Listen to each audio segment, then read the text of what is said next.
Para muitos, falar a respeito da volta de Jesus não é importante. Para muitos, falar a respeito da doutrina dos últimos dias, da escatologia, é algo que não é tão importante, afinal, cada um pode ter a sua escatologia. O importante é pregar Jesus, o importante é ter Jesus como Senhor e Salvador da sua vida.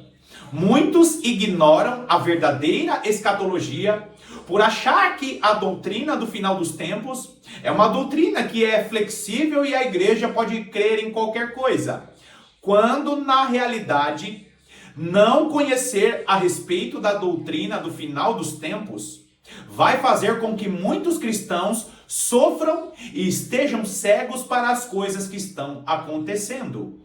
Você sabia que a escatologia, ela faz parte das doutrinas fundamentais e que todo cristão deveria saber escatologia, pelo menos o básico?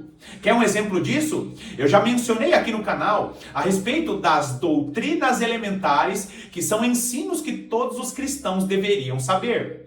O escritor aos Hebreus, ele vai falar no capítulo 5 e no capítulo 6 a respeito de ensinos que são ensinos iniciais ou são alimentos ou ensinos que são considerados alimentos como leite. O leite é dado para uma criança e quando a criança está ali nos seus primeiros dias, nos seus primeiros meses de vida, aquela criança ela não pode se alimentar com alimento sólido. Aquela criança ela se alimenta com leite.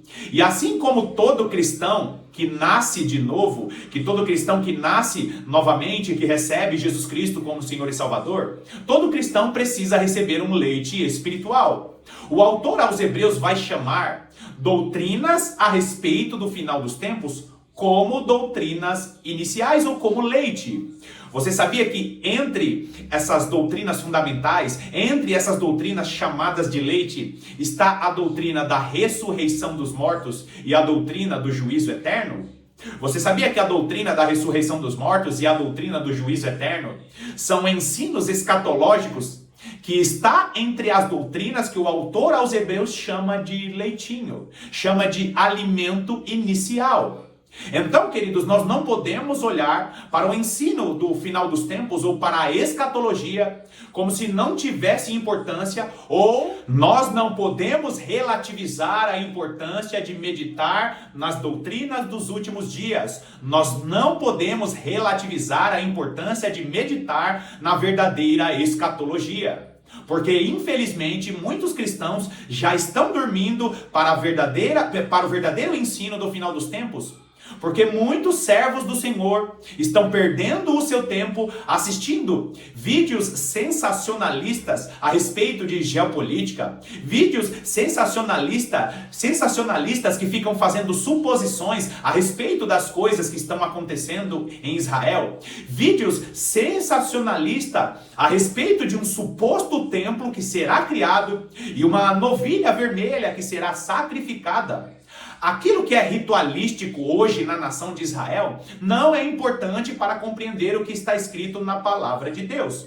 E você, cristão, que tem o desejo pela verdadeira escatologia, você não tem que olhar para o mundo para tentar decifrar a Bíblia, mas você olha para a palavra de Deus e vê o que são sinais que estão na palavra de Deus para depois avaliar o que está acontecendo no mundo. A maior parte dos cristãos que ficam assistindo vídeos sensacionalistas, ficam perdendo tempo, são cristãos que não conhecem a palavra de Deus. É por isso que muitos são levados pelos pastores famosos, porque esses ensinam a escatologia tradicional, que infelizmente é uma escatologia que cega a maior parte dos servos do Senhor. Por isso que hoje, mais uma vez, eu vou estar falando a respeito do grande e terrível dia do Senhor. Você saberia me explicar o que é o grande e terrível dia do Senhor? Você saberia me dizer em que momento acontece isso? Fica até o final desse vídeo aqui, porque nós vamos estar meditando na palavra de Deus para saber coisas importantes que vão deixar a igreja em alerta. Seja muito bem-vindo a mais essa meditação do canal A Lâmpada para os Meus Pés.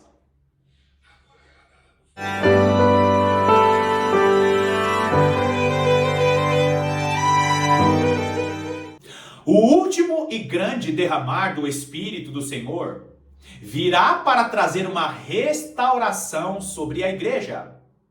O nosso Senhor e Salvador Jesus Cristo, ele não tem uma reforma para fazer. O que Jesus Cristo tem para fazer na sua igreja é uma restauração para conduzir a sua igreja aos primórdios. O que Deus fará no último e grande derramar do Espírito do Senhor é semelhante ao que aconteceu no início da igreja primitiva. A igreja de Jesus Cristo no início tinha por costume pregar a respeito do nome de Jesus e tinha por costume falar a respeito do reino de Deus. Quando nós olhamos para Atos dos Apóstolos, capítulo 8, Atos dos Apóstolos, capítulo 19, Atos dos Apóstolos, capítulo 20 e capítulo 21, quando nós olhamos para Atos dos Apóstolos, capítulo 28, nós vamos encontrar Filipe, nós vamos encontrar o apóstolo Paulo, os primeiros apóstolos, os primeiros discípulos, falando a respeito do nome de Jesus e falando a respeito do reino de Deus. E quando nós falamos de escatologia, nós estamos falando a respeito do início do reino de Deus sobre essa terra. A transição do governo desse mundo para que entre o reino do nosso Senhor e Salvador Jesus Cristo. É por isso que o apóstolo Paulo vai dizer: convém que ele reine, para que ele coloque todos os inimigos debaixo dos vossos pés. E o que isso significa? Significa que quando nós olhamos para Apocalipse, aquela batalha que acontece nos ares antes da volta de Jesus, é que vai acontecer uma transição de reinos. O príncipe desse mundo será destituído para que Jesus Cristo reine com sua igreja sobre a terra. E esse ensino, e isso que eu estou falando, não é uma invenção minha, mas nós encontramos na palavra de Deus, nos mostrando que é importante meditar a respeito dessa transição de reinos, porque Deus está preparando a sua igreja para pregar a verdadeira escatologia. Vai lá comigo em Mateus capítulo 24. Mateus capítulo 24, nós vamos ler apenas alguns versículos e eu vou pontuar, preste muita atenção, porque nós vamos ver primeiro em que momento acontece a grande tribulação. Mateus capítulo 24, os versículos 29 e 30 dizem assim: logo em seguida, a tribulação daqueles dias. O sol escurecerá, a lua não dará sua claridade, as estrelas cairão do firmamento e os poderes dos céus serão abalados. Um texto super conhecido que está nos mostrando o quê? Que logo após ou logo em seguida a tribulação daqueles dias acontecem algumas coisas. E o que acontece? O sol se escurece e a lua não dará a sua claridade. Grava bem essa informação, porque ao longo do vídeo eu vou estar falando muito a respeito disso. Os sinais que vão acontecer após a grande tribulação. Você está vendo claramente aí. Não estou usando argumentos filosóficos, estou mostrando para você a Bíblia, a palavra de Deus. Ou seja, logo após a grande tribulação, o que vai acontecer? O sol escurecerá e a lua não dará a sua claridade. Grava bem isso. Sinais que acontecem após a grande tribulação. Olha o versículo 30. Então aparecerá no céu o sinal do Filho do Homem. Peraí. Então o sinal do Filho do Homem vai acontecer após a grande tribulação. Todos os povos da terra se lamentarão e verão o Filho do Homem vindo sobre as nuvens do céu com poder e muita glória. Você acabou de ler que a volta de Jesus é depois da grande tribulação. Está claro aqui. Infelizmente, a doutrina pré-tribulacionista diz que Jesus Cristo vai voltar, a igreja vai ficar 7 anos nas bodas do Cordeiro, enquanto os judeus vão ficar sofrendo aqui na grande tribulação. Só que você está vendo comigo aqui que não é assim que funciona. Por quê? Porque Jesus volta depois da grande tribulação. Algumas linhas dessa doutrina pré-tribulacionista diz que a volta de Jesus é em 2 etapas, e nós não encontramos isso na lei, nos salmos e nos profetas, e nenhum dos evangelhos, e eles dividem a volta de Jesus para tentar justificar o pré-tribulacionismo que não está na palavra de Deus. Em nenhum momento nós encontramos Jesus e o apóstolo Paulo dividindo e separando a volta de Jesus, dizendo que a volta de Jesus é uma coisa, o arrebatamento é outra coisa, e assim ficam criando situações que não estão na palavra de Deus.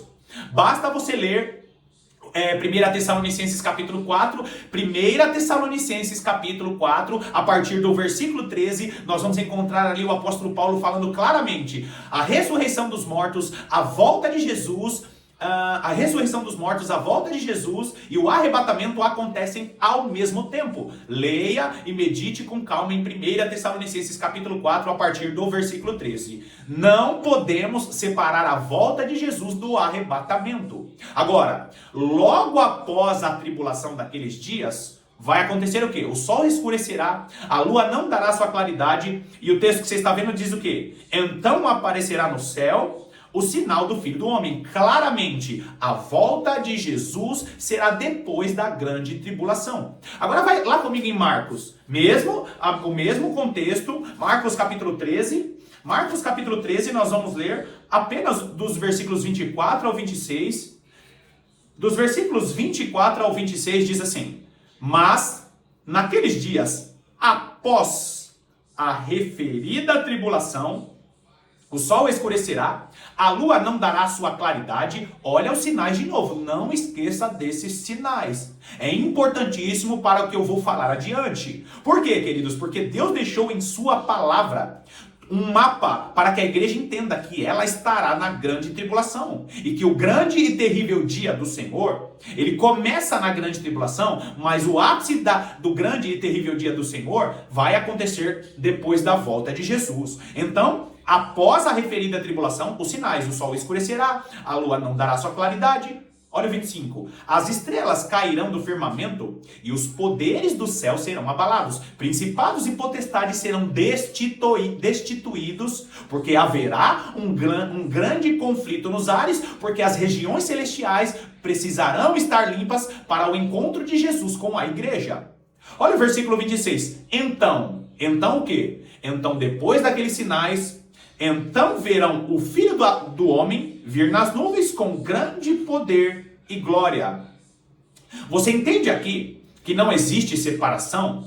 Agora, Jesus Cristo, ele volta, e o que vai acontecer? Olha o versículo 27. E ele enviará os anjos e reunirá os escolhidos dos quatro ventos, das extremidades da terra até a extremidade do céu. Ou seja, Jesus Cristo volta e arrebata a sua igreja para o encontro nos ares. Não existe separação entre vinda e arrebatamento. Mais uma vez, leia 1 Tessalonicenses capítulo 4, a partir do versículo 13. Arrebatamento, vinda de Jesus e ressurreição dos mortos acontecem ao mesmo tempo.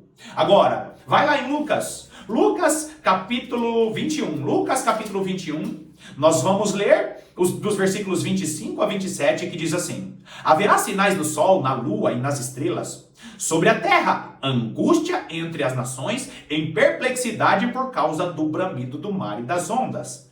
Aqui está falando a respeito de catástrofes naturais, e está também falando a respeito do agitar dos mares, que são as nações, e eu falei aqui em outros vídeos a respeito disso.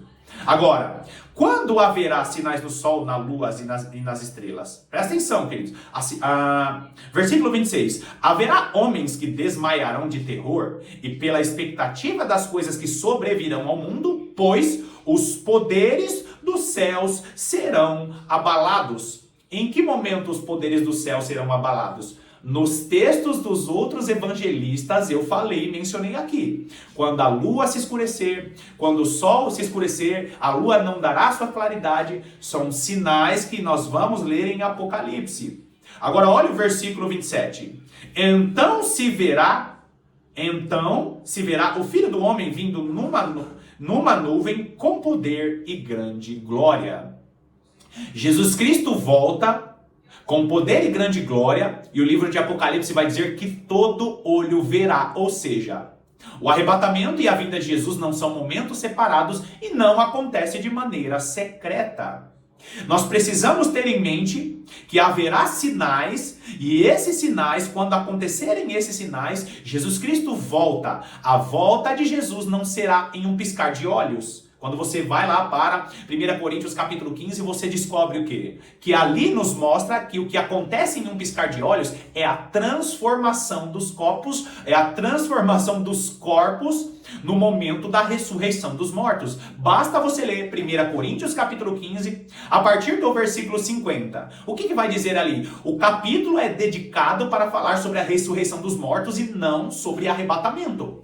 E ali está dizendo o quê? Que o que acontece em um piscar de olhos é a transformação dos corpos e não o arrebatamento, e não a volta de Jesus. Aliás, a volta de Jesus será lenta, será demorada, e todo olho verá, o mundo inteiro estará escuro em um breu terrível, e Jesus Cristo, nesse momento de escuridão, voltará com grande poder e grande glória, e todo olho verá.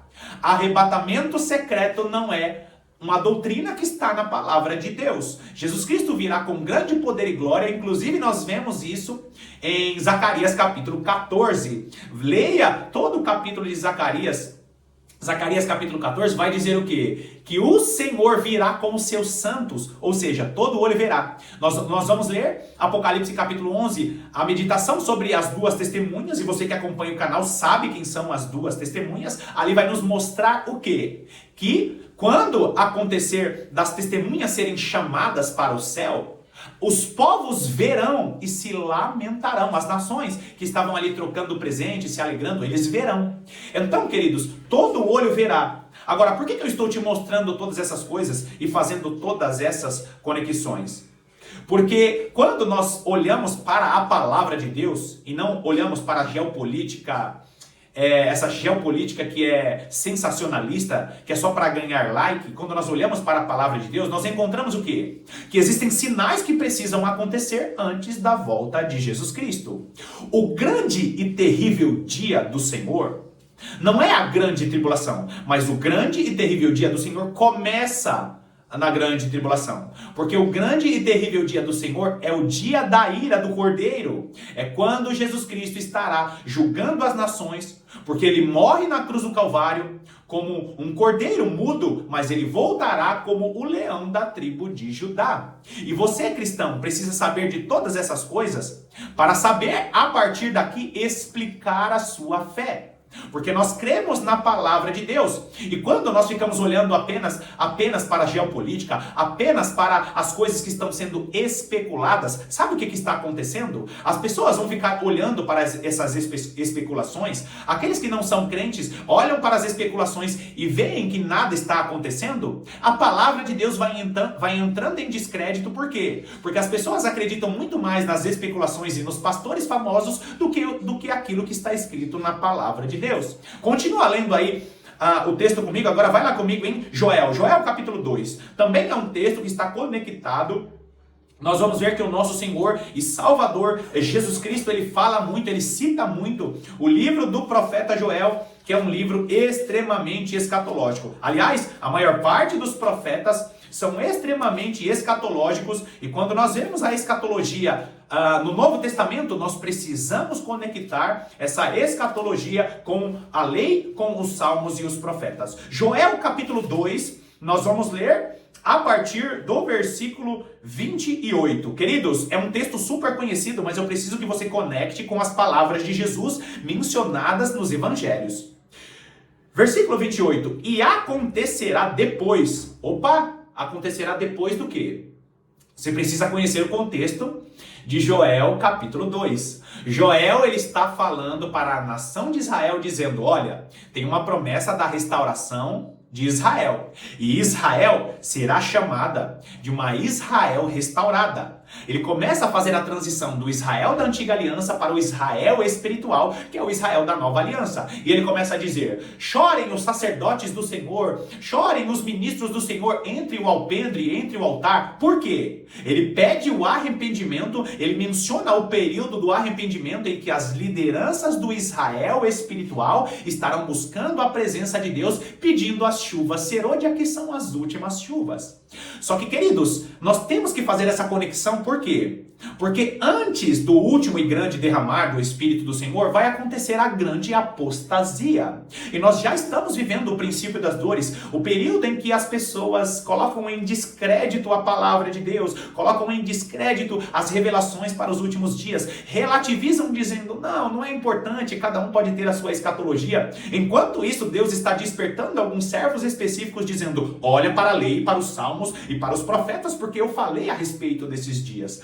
Queridos, quando esse texto diz, e acontecerá depois do quê? Depois dos reis e sacerdotes do Senhor aqui nessa terra, do Israel espiritual, chorarem entre o alpendre e entre o altar, o que vai acontecer, querido? Nós precisamos buscar a presença de Deus pedindo as últimas chuvas. Quando acontecer a grande apostasia, o que vai acontecer ali? Vão ter remanescentes buscando a presença de Deus, pedindo a chuva serôdia, porque sempre foi assim ao longo da história. A igreja clama, a igreja pede, a igreja se reúne. Lembra do Pentecostes? Uma igreja reunida, uma igreja que congrega, que não foge de congregar, de buscar a presença de Deus. Aí, quando a igreja estiver nesse tempo, no período da apostasia, pedindo o derramar do Espírito do Senhor, a igreja que congrega, a igreja que busca a presença de Deus, então, e acontecerá depois que derramarei o meu Espírito sobre toda a carne. Vossos filhos e vossas filhas profetizarão, vossos velhos sonharão e vossos jovens terão visões. Ou seja, o último derramar do Espírito do Senhor acontecendo e os dons espirituais sendo despertados, e até pessoas que não têm dons espirituais vão ter sonhos, vão ter visões, porque através de encontros específicos Deus estará confirmando as coisas que vão acontecer. Começa o período da grande apostasia e ali Deus levanta pessoas que vão estar congregando, buscando, chamando as últimas chuvas, as chuvas serôdia, e aí o Senhor começa a derramar o seu Espírito. Olha o texto continua dando informações importantes. Até sobre os servos e sobre as servas derramarei o meu Espírito naqueles dias. Queridos, eu não quero abrir uma outra aba aqui, eu não quero abrir um outro link aqui. Mas tem muita gente que não compreende o que são servos e servas do Senhor. Porque ele começa dizendo que vai derramar o Espírito sobre toda a carne. Existem revelações maravilhosas aqui, porque existem os eleitos e existem os servos. Eu não vou abrir uma outra aba aqui. Futuramente eu vou falar a respeito da diferença entre eleitos e entre servos. Nem todo aquele que é servo é eleito. Nós encontramos isso lá em Isaías. O Senhor Deus, ele faz diferença. Se eu não me engano é Isaías 65. Servos é uma classe de escolhidos do Senhor. Eleitos é uma outra classe que nós estaremos falando em vídeos futuros. Mas continua ali. Mostrarei prodígios no céu e na terra. Sangue, fogo e colunas de fumaça. Olha a informação que eu falei anteriormente. O sol se converterá em trevas e a lua em sangue, antes que venha o grande e terrível dia do Senhor. Peraí, o sol se converterá em trevas e a lua em sangue antes do grande e terrível dia do Senhor. E qual que é o grande e terrível dia do Senhor? A volta de Jesus. Nós acabamos de ler nos evangelhos. Logo em seguida a tribulação daqueles dias. O sol se converterá em trevas, a lua em sangue, antes que venha o grande e terrível dia do Senhor. O nosso Senhor e Salvador Jesus Cristo nos deu a informação e nos deu a cronologia dos acontecimentos. Peraí, a grande tribulação acontece, os sinais, o sol se converterá em trevas e a lua em sangue. Quando? Antes da volta de Jesus. Olha que cronologia dada aqui. O nosso Senhor Jesus Cristo, ele nos conduz aos profetas para que entendamos a ordem das coisas. Quando você acredita na escatologia tradicional, que prega o pré-tribulacionismo, a igreja vai ser arrebatada em qualquer momento, você não está contribuindo para a verdadeira escatologia. Por quê, queridos? Porque esses sinais, o sol e a lua, se escurecendo, se tornando em sangue, são sinais que estão no meio da grande tribulação e da volta de Jesus. Entre a grande tribulação e a volta de Jesus, está esses sinais. O sol se convertendo em trevas e a lua em sangue. Então, quando acontecer um breu, uma escuridão em todo o mundo, Jesus Cristo volta nas nuvens com poder e grande glória, arrebata a igreja, acontece o encontro nos ares e a igreja volta com Jesus Cristo nos ares, como aquele texto maravilhoso de Isaías dizendo: quem são esses que vêm como pomba, como se estivessem em seu pombal? É lindo, queridos, nós entendermos, Zacarias fala a respeito do Senhor vindo com os seus santos. Nós vamos ver o texto do vale de ossos secos, o Senhor vindo como aquele grande exército que ressuscita dentre os mortos. O próprio texto de Joel fala a respeito desse exército, um exército que nunca houve e jamais haverá pelos anos adiante. O que eu estou mostrando para você aqui? Que o sol se converterá, o sol não dará sua claridade, o sol se converterá em trevas e a lua em sangue, sinais. Antes disso, a grande tribulação. Depois disso, a volta de Jesus. Ou seja, a ordem cronológica dos acontecimentos é o período da grande apostasia, em seguida a igreja se reúne, o derramar do Espírito do Senhor. Quando acontecer o grande derramar do Espírito do Senhor, começa a grande tribulação. Na grande tribulação vão acontecer vários sinais, várias situações vão ocorrer, a igreja será perseguida, também será usada com grande poder e glória, e ali, no final da grande tribulação, aliás, no período da grande tribulação, muitos judeus vão se converter porque vai acontecer a plenitude dos judeus. E quando acontecer a plenitude dos judeus, vai acontecer ali todas aquelas maravilhas, as duas testemunhas estarão completas, judeus e gentios pregando com poder e autoridade. Aí sim, o sol se converterá em trevas, a lua em sangue. E quando acontecer esse breu, a Bíblia não especifica o período que vai acontecer essa escuridão total, mas em determinado momento dessa escuridão, Jesus Cristo volta com grande poder e glória, arrebata a igreja e volta com seus santos nos ares. Nos ares, a ressurreição dos mortos, a transformação dos corpos acontecem em um piscar de olhos.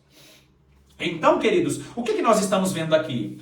A igreja voltando com poder e autoridade depois que o sol se converteu, o sol se escureceu e a lua se tornou em sangue.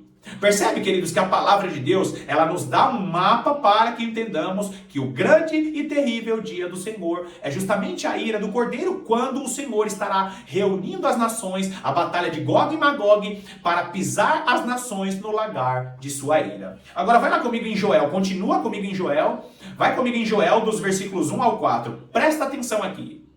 O versículo 1 de Joel capítulo 2 já está na sua tela. Tocai a trombeta. O que é tocar trombeta? O profeta Joel está nos conduzindo a um período da história. E um dos ensinos que nos ajuda a compreender que o pré-tribulacionismo é um ensino enganoso, que está fazendo com que a maior parte dos servos do Senhor estejam dormindo para a escatologia, o ensino das 7 festas do Senhor, que nós não celebramos hoje as festas de maneira literal, mas são ensinos que nos conduzem a entender as sombras, porque a realidade é o que Jesus Cristo está cumprindo. Tocai a trombeta, o período do toque de trombetas nos leva para a festa das trombetas, que representa o período da grande tribulação, está nos mostrando que o toque das trombetas vai acontecer em Sião. E o que é Sião? Sião é um monte literal, só que o monte Sião, ele é um monte que faz referência à nova aliança. Tocai em trombeta, ou seja, anunciai a volta de Jesus no período tocai a trombeta no período da nova aliança. O que ele está dizendo? Que vai existir um período que só acontecerá o toque de trombetas, a igreja será separada somente para falar a respeito da volta de Jesus, e nesse período do toque das trombetas, aqueles que são filhos de Sião vão precisar ouvir uma mensagem. Irmão Paulo, que mensagem é essa? Continua lendo o texto. E dai voz de rebate no meu santo monte. Perturbem-se todos os moradores da terra. Peraí. A mensagem é só para o Israel da antiga aliança? Não. Para quem que é essa mensagem aqui? Essa mensagem aqui é para que o toque das trombetas acontecessem em Sião, ou seja, para aqueles que têm aliança, só que esse toque de trombetas, ele começa despertando a igreja, aqueles que são filhos de Sião, e ele parte para quem? Para todos os moradores da terra. Ou seja, é um toque de trombetas. Por isso que nós não podemos encaixar esse texto em nenhuma época, porque será um período de toque de trombetas para todos os moradores da terra. porque o dia do Senhor vem e já está próximo. Ou seja, queridos, nós olhamos para esse texto e nós encontramos o período do toque de trombetas, um anúncio para todos os moradores da terra. Nós precisamos anunciar o grande e terrível dia do Senhor para todos os moradores da terra. Amados, eu vou finalizar aqui esse primeiro vídeo, porque o vídeo já ficou extenso. No próximo vídeo, no vídeo número 2, eu vou continuar falando a respeito sobre o grande e terrível dia do Senhor, para que organizemos, para que tenhamos o mapa em nossa mente. A volta de Jesus, ela vai acontecer depois da grande tribulação, com a igreja preparada, com a plenitude dos gentios, que já vai ter acontecido, com a plenitude dos judeus, que vai ter acontecido. As duas testemunhas, judeus e gentios, vão ser arrebatados, e quando eles forem arrebatados, nós estaremos com o Senhor em glória para sempre. Mais uma vez, obrigado pela sua companhia. Eu estarei aqui te aguardando para o próximo vídeo. Até lá!